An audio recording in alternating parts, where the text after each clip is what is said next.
حضرت عمر رضی اللہ تعالی عنہ احترام بڑے کیا کرتے تھے. آج تھوڑا سا کوئی عہدہ مل جائے نا تو انسان اپنی اوقات بھول جاتا. تکبر اس لیے کہ وہ اس کو اللہ کی طرف سے بھیک نہیں سمجھتا. جس کو کوئی چیز بھیک میں ملی ہوتی ہے تو وہ کبھی بھی اتراتا نہیں ہے. دیکھو آپ کے پاس کچھ بھی نہیں تھا پہننے کے لیے, بھکاری بن کے کسی کے در پہ گئے, سیٹھ صاحب نے آپ کو ایک ٹائی دے دی, 3 پیس سوٹ دے دیا, بنیان دے دیا ہے بھائی, اور شیمپو دے دیا کہ نہا لو. نہا کے آپ نے ٹائی وائی پہنی, اب آپ اسی کے سامنے اکڑ رہے ہو اور لوگوں کو یوں کر کے دکھا رہے ہو, تو وہ بولے گا بھائی میں نے دی ہے, واپس لے لوں گا میں. تو جو چیز بھیک میں ملی ہوتی ہے انسان اس پہ اکڑتا نہیں, اور جو اپنے پیسوں سے خریدی ہوتی ہے اس پہ اکڑتا ہے. خود گئے طارق روڈ میں شاپنگ کی آپ نے, اپنی تنخواہ میں سے, آپ کو تنخواہ ملی تھی, اچھی تنخواہ ہے آپ کی, وہاں سے 3 پیس سوٹ ٹائی پہن کے آئے, اپنی گاڑی میں بیٹھے, پھر آپ ایسے ایسے کر کے گھوم رہے ہیں. کوئی شرمندہ نہیں کرے گا آپ کو, بولے گا بھائی السلام علیکم, اللہ نے آپ کو دیا ہے. تو اللہ کہہ رہے ہیں یہ جو تمہاری اپنی چیزیں یہ بھی اپنی نہیں ہیں, یہ سب میں نے دی ہیں. یہ جو تنخواہ آپ کو مل رہی ہے یہ تنخواہ کہاں سے آ رہی ہے؟ یہ جو آپ کی کمپنی کی ارننگ ہے یہ تو قدرت کی پیداوار ہے نا, جو اللہ پیدا کر رہا ہے. کپاس اللہ نے پیدا کی, اس سے کپڑا بنتا ہے, تو آپ ٹیکسٹائل مل میں جاب کر کے تنخواہ لے رہے ہوتے ہو. یہ تو سب اللہ کی طرف سے بھیک ہے. آپ شوگر مل میں مینیجر لگ گئے بھائی, تو شوگر پیدا کون کر رہا ہے؟ یہ گنے اللہ پیدا کر رہا ہے. آسمان سے پانی برستا ہے اور وہ میٹھے لکڑیاں پیدا ہو جاتی ہیں, اس سے میٹھی میٹھی لکڑیاں پیدا ہو جاتی ہیں شہد جیسی, اس سے رس نکلتا ہے. ایک بارش ہے جو دنیا کی ہر چیز پیدا کر رہی ہے, ایک پانی ہے جو دنیا کی ہر چیز پیدا کر, تبھی پانی بند, سب کچھ ختم. تو یہ سب چیزیں بھیک میں ملی ہیں. تو حکومت بھی کس میں ملی ہے؟ بھیک میں. تو حضرت عمر جانتے تھے کہ مجھے جو حکومت ملی ہے کس میں؟ اللہ نے بھیک میں دی ہے, یہ میرا کمال نہیں ہے. تو لہذا بڑوں کا احترام کرتے تھے. حضرت خولہ بنت ثعلبہ رضی اللہ تعالیٰ عنہ کا بڑا دلچسپ واقعہ ہے. حضرت خولہ بنت ثعلبہ جو تھیں, ان کے شوہر نے ان سے زہار کیا. زہار کہتے ہیں کہ انتی علیہ کظہر امی, بیوی کو اپنے ماں کے کسی محترم عضو سے تشبیہ دے دینا کہ تم مجھ پر ایسے ہو جیسے میری ماں کی طرح ہو. تو عرب میں یہ الفاظ طلاق کے سمجھے جاتے تھے. تو جب ان کے شوہر نے یہ الفاظ کہے تو یہ پریشان ہو گئے کہ طلاق ہوئی ہے کہ نہیں ہوئی ہے. نبی صلی اللہ علیہ وسلم کے پاس آئیں, فتح مکہ کے بعد کا واقعہ یہ. عرض کیا یا رسول اللہ, کیا میں اپنے شوہر پہ حرام ہو گئی؟ آپ نے فرمایا حرام ہو گئی. وہ بار بار اللہ کی طرف دیکھتی کہ اللہ کوئی صورت پیدا کر دے. چھوٹے چھوٹے بچے بھی تھے, شوہر سے بہت محبت بھی تھی. پھر جاتی ہیں, پھر واپس آتی ہیں, یا رسول اللہ. جیسے لوگ طلاق دیتے ہیں نا بیوی کو, تو پھر عورتیں بھی آتی ہیں, مرد بھی آتی ہیں, مفتی صاحب 3 دے دی ہیں کچھ. تو ہمارے نبی کیا کہہ رہے تھے کہ طلاق یعنی نکاح ختم, حرام ہو گئی ہو ہمیشہ کے لیے. اس لیے کہ آپ اپنی طرف سے, تو مفتی بھی اپنی طرف سے کچھ نہیں بتا سکتا. جب بار بار آئیں اور آسمان کی طرف دیکھتیں تو اللہ نے آسمان سے آیتیں نازل کی. قد سمع اللہ, 28ویں پارے کا پہلی آیت, قد سمع اللہ قول التی تجادلک فی زوجہا, تحقیق سن لی اللہ نے بات اس عورت کی جو اے نبی اپنے شوہر کے بارے میں آپ سے جھگڑا کر رہی تھی. واللہ یسمع تحاورکما, اللہ تمہاری سرگوشیوں کو, باتوں کو سنتا ہے.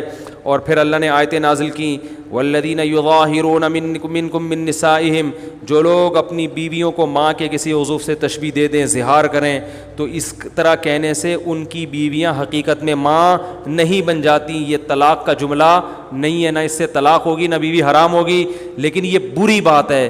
تو بری بات کی سزا یہ ہے کہ جو شوہر ایسا جملہ کہے گا تو وہ بیوی کے قریب نہیں جا سکتا جب تک کہ ایک غلام کو آزاد نہ کر دے. اور جس میں غلام کی طاقت نہیں ہے وہ 60 روزے لگاتار رکھے.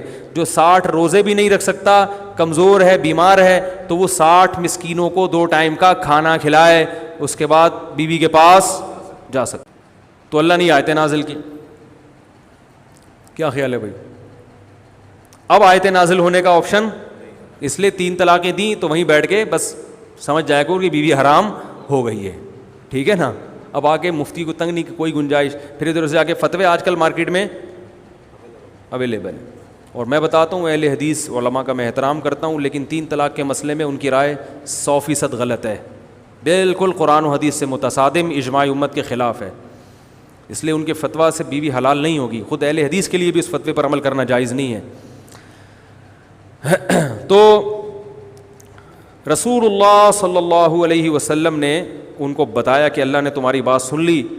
تو یہ بڑی ایک فضیلت تھی. یہ حضرت عمر کے دور حکومت میں یہ بوڑھی ہو چکی تھیں, خولہ بنت ثعلبہ جو ہے نا, ظاہر ہے وقت گزر گیا تھا, بوڑھی ہو چکی تھیں. ایک دن حضرت عمر جا رہے ہیں تو ان کو پتہ چلا کہ امیر المومنین گزر رہے ہیں, تو یہ بوڑھی ہو گئی تھی. انہوں نے حضرت عمر کو روکا اور ٹھیک ٹھاک سنانا شروع کر دی. تم بادشاہ بنے ہو, تم مسلمانوں کے امیر ہو, تمہیں قوم کا خیال نہیں ہے, تم ایسے کر رہے ہو, تم ایسے, جیسے عادت ہوتی ہے بڑے بزرگوں کی. حضرت عمر سر نیچے کر کے سن رہے ہیں, سنتے جا رہے ہیں, کچھ نہیں کہہ رہے. تو حضرت عمر رضی اللہ تعالیٰ عنہ اتنے بڑے امیر, لوگ کانپتے ہیں ان کے نام سے, اور ایک بوڑھی عورت کھڑے ہو کر ڈانٹ رہی ہے, سمجھا نہیں رہی, ڈانٹ رہی ہے, بولتی جا رہی ہے, چپ ہی نہیں رہی. تو وہ جو حضرت عمر کے خادم تھے نا, انہوں نے کہا کہ قد اکثرتی یا خولا, بہت زیادہ کر دیا آپ نے نصیحت, امیر المومنین ہے, تھوڑا خیال کرو. ٹھیک ہے 2-3 دفعہ ہو گیا, اب یہ آپ تو بولی جا رہی ہو, بولی جا رہی ہو, بولی جا رہی. حضرت عمر نے ان کو خاموش کرا دیا, اپنے خادم کو. فرمایا کہ اگر یہ عشاء کے بعد کا یہ واقعہ ہے, فرمایا اگر یہ عشاء کے بعد سے فجر تک بھی مجھے کہتی رہے گی تو عمر اس کی بات سنتا رہے گا, کیونکہ یہ وہ عورت ہے جس کی بات کو اللہ نے آسمانوں پہ سنا ہے. تو عمر کون ہوتا ہے اس کی بات کو سننے سے انکار کر دے؟ یہ وہ عورت ہے جس کی بات اللہ نے 7ویں آسمان پہ سنی ہے. یہ آئی تھی نا نبی کے پاس گنجائش پیدا کریں, تو قد سمع اللہ, اللہ نے آیتیں نازل کی, اللہ نے سن لی اس عورت کی بات جو اپنے شوہر کے بارے میں آپ سے جھگڑ رہی تھی. تو جس کی بات اللہ 7ویں آسمان پہ عرش پہ بیٹھ کے سن رہا ہو, عمر کیسے کہہ سکتا ہے کہ بس کر, میں نہیں سننا چاہتا. تو یہ بھی وہی ہے اللہ کا خوف. یہ کہاں سے آیا؟ قرآن سے آیا. کوئی اقوام متحدہ نہیں تھی اس وقت, یہ کوئی بین الاقوامی عدالت نہیں تھی جس کے پاس دنیا کیس لے کے جاتی کہ یہ ہماری بات نہیں سن رہے. جب تک اللہ کا خوف نہ ہو, آخرت نہ ہو, انسان کا بچہ بن ہی نہیں سکتا. اور دنیا میں ظلم ہوتا رہے گا, اور اپنے اوپر بھی انسان ظلم کرتا رہے گا, اپنے اوپر بھی. دیکھو میں سگریٹ نہیں پیتا الحمدللہ, میں چرس نہیں پیتا, میں ہیروئن نہیں پیتا. یہ کیوں؟ اسلام کی وجہ سے نا. اگر آپ نہیں پی رہے تو کس کی وجہ سے؟ خدا کی قسم ایک دن کے لیے اسلام کو ہٹا دو تو دیکھو یہاں آدھے سے زیادہ لوگ شراب پینا شروع کر دیں گے. اپنی جان پہ ظلم ہے یا نہیں شراب پینا؟ بتاؤ میرے بھائی. حضرت عمر کو پتہ چل گیا کہ میں اگر سوؤں گا اور کوئی بھوکا سو گیا تو میری خیر نہیں ہے, میری خیر, مجھے دنیا میں کوئی نہیں پوچھتا, آخرت میں پوچھا جاؤں گا. میں اگر اس بوڑھی عورت کے سامنے بول پڑا, خولہ بنت ثعلبہ کے سامنے, تو اللہ کہے گا اے عمر اس کی آواز تو میں نے آسمانوں پہ سنی اور جواب دیا ہے, تو مجھ سے بڑا تھوڑی ہو سکتا ہے.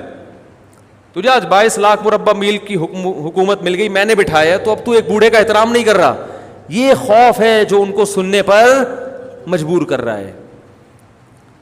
تو صرف اسلام, صرف دین ہی نجات کا راستہ ہے میرے بھائی, اور آپ کی زندگی میں سکون اور اطمینان بھی صرف اسی لائن میں ہے, اس کے علاوہ سب بکواس ہے. Thanks for watching. Don't forget to like, comment, share and subscribe to Mufti Tariq Masood Speeches channel.